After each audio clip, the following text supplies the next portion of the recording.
जो जाट का असल बीज है और जो सर छोटू राम को मानने वाला है वो किसी धार्मिक दंगे में नहीं जाएगा। मैं आज भी कायम हूँ। मोनू मानेसर, कौन मोनू मानेसर है? सारा हरियाणा की सरकार के साथ उनके फोटोज हैं, सब हरियाणा के मंत्रियों के साथ, सेंटर के मंत्रियों के साथ उसके संपर्क है, यानी जानबूझ के किया गया ना।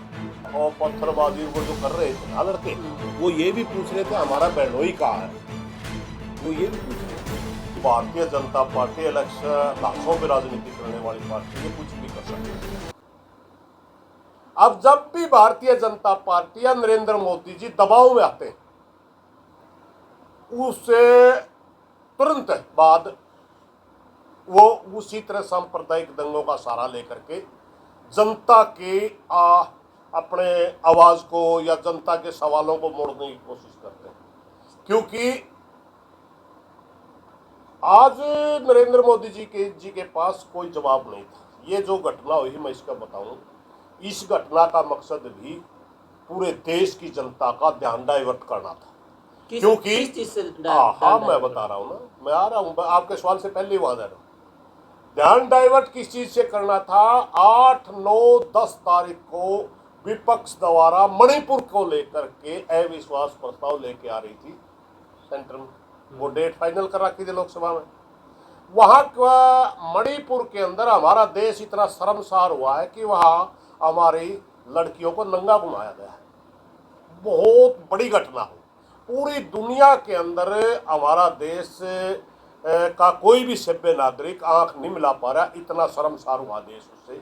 उसके ऊपर चर्चा होनी थी। वहां सरकार बीजेपी की है, वहां का मुख्यमंत्री उन दंगों में इन्वॉल्व है, वहां का मुख्यमंत्री की प्रोटेक्शन में दंगे हो रहे हैं। वो शुरुआत में दंगे दो आदिवासियों के उसमें हुए, मगर अब वो धार्मिक दंगे बना दिए, ईसाई वर्सेस हिंदू बना रखे उनको।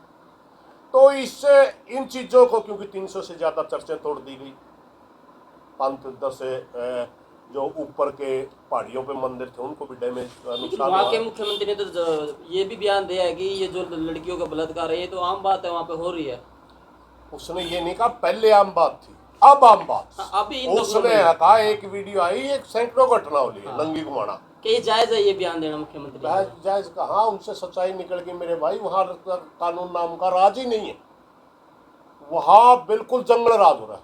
उसके ऊपर चर्चा होनी थी लोकसभा में, और अगर उसके ऊपर चर्चा होती, पूरा विपक्ष ये कहता कि आपकी मणिपुर की सरकार फेल है, आपने देश की बेइज्जती करवा दी, उससे दूसरी जगह ध्यान भटकाने के लिए इनके पास कोई मुद्दा ही नहीं था।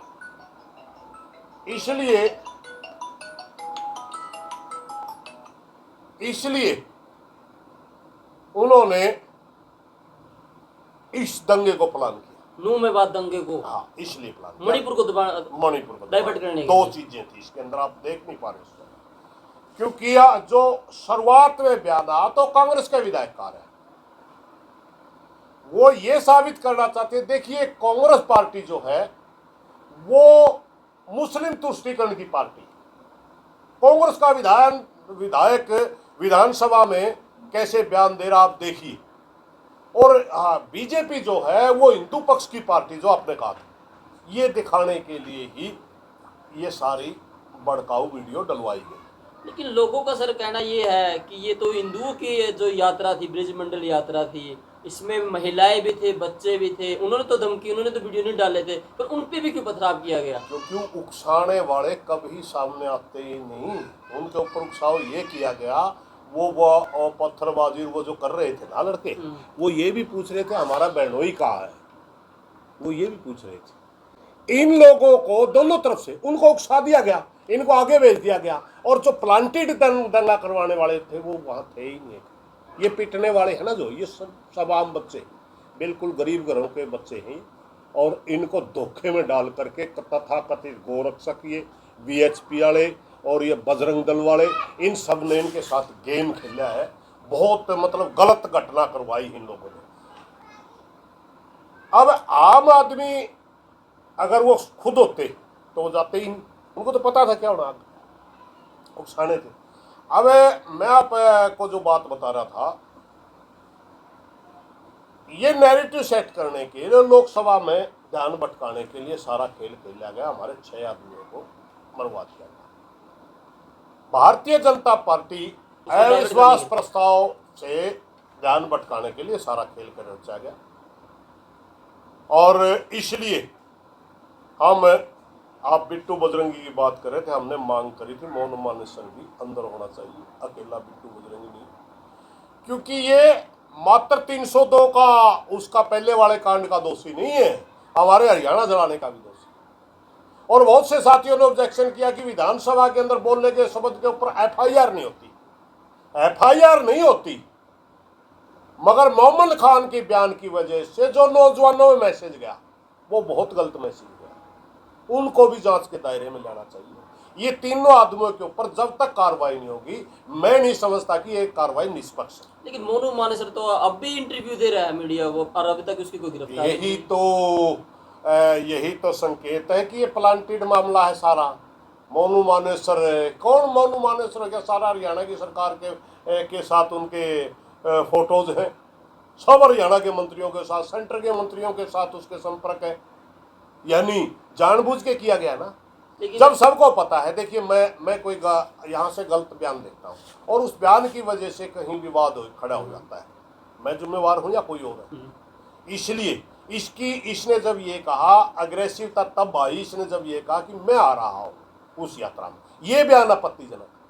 अब पुलिस को इसको आपत्तिजनक क्यों नहीं मानती वो सबको पता है। लेकिन अनिल विज जी कह रहे हैं हमारे गृह मंत्री, हमने वीडियो देखी है, तो भड़काने वाली बात तो कर ही नहीं रहा। वो कह रहा है जिसके 2 आदमी मार रखे मेवात ने, सारा मेवात दोषी मानना है, वो नहीं, मैं आ रहा हूँ, इससे आपत्तिजनक कुछ हो ही नहीं सकता। तो गृह मंत्री का ये बयान है, गृह मंत्री ऐसी घटना करे किसी के और फिर गृह मंत्री खुद जाके दिखाए, ये वोट की राजनीति है, यही तो दिखाना चाहते थे। अच्छा, सत्यपाल मलिक का एक बयान आया था, आप देखा होगा, जब ये 31 जुलाई को ये हुआ, उससे पहले 4 दिन पहले उन्होंने कहा कि बीजेपी है जो इलेक्शन जीतने के लिए कोई बड़ा, जो राम मंदिर पे भी हमला करवा सकती है, कोई बड़ा दंगा करवा सकती है, अपना मंत्री मरवा सकती है। उसके पास इनपुट होगी, मेरे पास तो नहीं है। बाकी आम अंदाजे ये हैं कि भारतीय जनता पार्टी इलेक्शन लाशों पर राजनीति करने वाली पार्टी है, कुछ भी कर सकती है। हमारा तो सिर्फ है ये अंदाजा। आपने एक और बयान दिया था जी, और बड़ा विवादित बयान चल रहा है इस टाइम, वो लोगों की अलग अलग वीडियो आ रही है कि कुछ गिने चुने लोग हैं, वो जाटो के नेता बन के चौधरी बने आंडा है।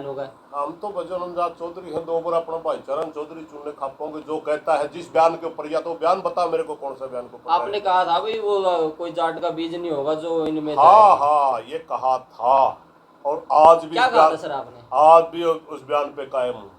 हम छोटू राम को मानने वाले लोग हैं और सर छोटू राम ने ये कहा था, ए भोले किसान मेरी 2 बात मान ले, एक बोलना ले सीख, एक दुश्मन को पहचान ले। इस सवाल का जब ये बालोट गांव के अंदर एक सभा थी, एक बुजुर्ग बूढ़ा कहने लगा, चौधरी साहब ये कहानी से पता नहीं चलेगा, आप ये बताइए हमारे को कि दुश्मन कौन है, सही बताइए।